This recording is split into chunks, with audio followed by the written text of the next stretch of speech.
Itugod nga ang rotod nga si Ersensya.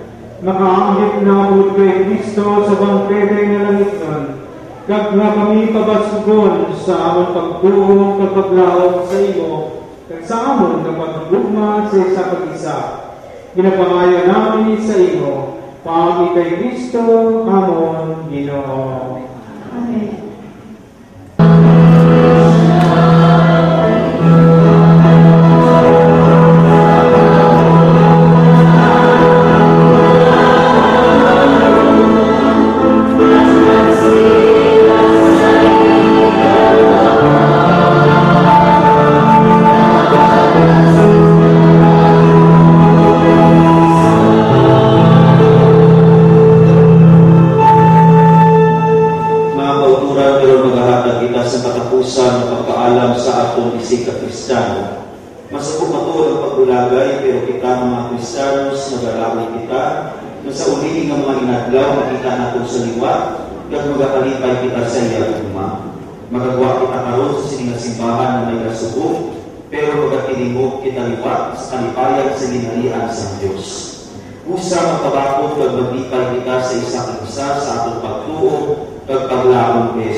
Gani mamulit kita sa Diyos na naghatag sa pag-uwi sa kanan, gaya banawon ining iya mamalakyaw na lawas sa may bayaon kaghimpit na kahitangan sa tao.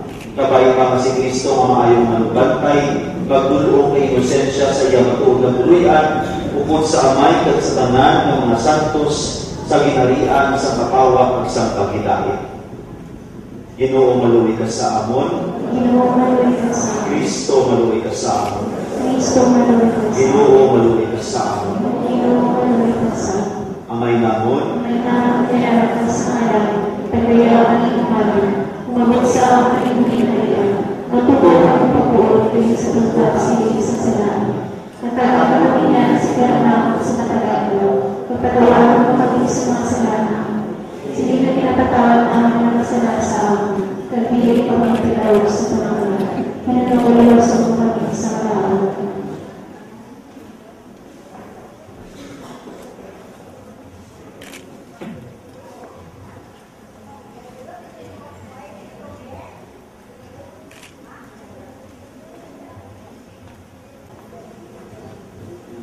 Ang ka ni Kristo na nagtawag sa imo kag ang mga angeles magtulong sa imo sa luyo ni Abraham.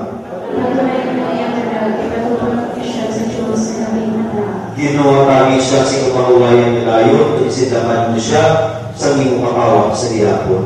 Patunay kami ang palagi, patulong niyo siya sa Diyos sa aming malakas. Mga muyo kita sa katapusan. Katapusan na adlaw, ako na matabuhi siya po kay Kristo sa diyapon.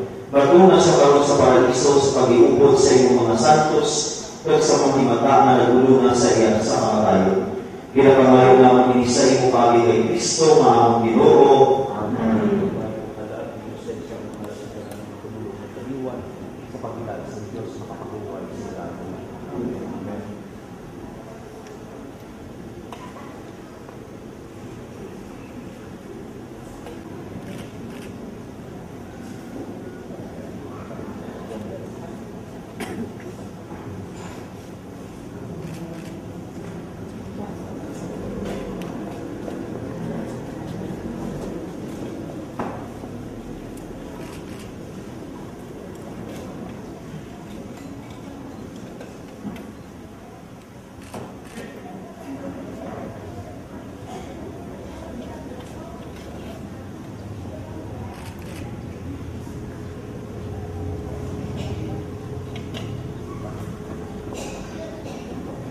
Hinoya sa pagkakong isang tanan, Amay ng Pag-Espiritu Santo, nahalad ng Santos nga misa, nakat mo sa paghidain sa ampun Ginoo.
Stephanie, and John would like to say thank you to everyone.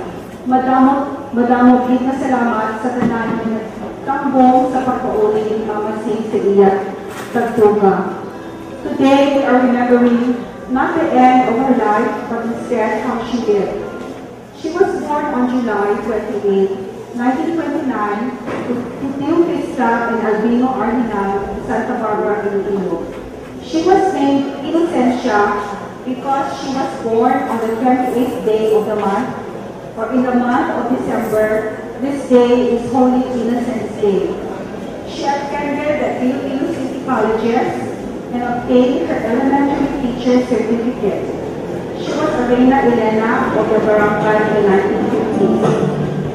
Then she married Mr. Andrew Silvor of Leon, Iloilo. They met when Mr. Silvor was on leave from the U.S. Army, was on duty on the way to Budo to visit relatives. Mama Sing was sitting by the bridge in Ibawan. While she was waiting for the gypsy to go to the city, it was love at first sight for my dad, and the rest is history. She has 3 children: Maria Erlinda, laboratory point care of coordinator of Bosman Medical Center in Culver City, California. Myself, nurse at the Huntington Hospital, and John Patrick, ship's captain with the Marine Transportation Division of ConocoPhillips Refinery. She spent a few years in Colorado Springs, Colorado, in the U.S., where Uncle John was born, and then when Dad retired to Iloilo, she went back to school and obtained a Bachelor's of Science in Elementary Education from Central Philippine University. She never went to teaching, but became a devoted housewife, homemaker, and beloved mother. She was a benefactor to dozens of working students by providing free board and lodging while students worked and studied at CTU. She, with Linda, were donors of the Lifestyle Center and various church-related activities at the Parish Church of Buyo. She traveled to many places around the world: Israel, Paris, Lourdes, London, Rome, Florence, Assisi, Hong Kong, all over the U.S. For our birthday, even when we were not with her in Iloilo, Mama Sing would cook chicken for us in our honor. Mom was all the world to us. She has left a big hole in our hearts, only to become home again when we meet her in heaven one day. So farewell for now, Mom.